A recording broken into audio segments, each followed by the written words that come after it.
Usap-usapan si Liza Soberano ngayon sa kanyang mga bagong larawan dahil cover girl siya ngayong Setyembre ng Elle Official Fashion Magazine.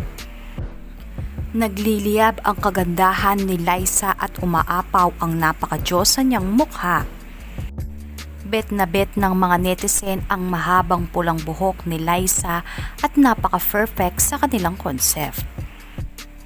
Napareact rin si Ivana Alawi at Nadine Lustre sa ipinasabog na ganda ni Liza.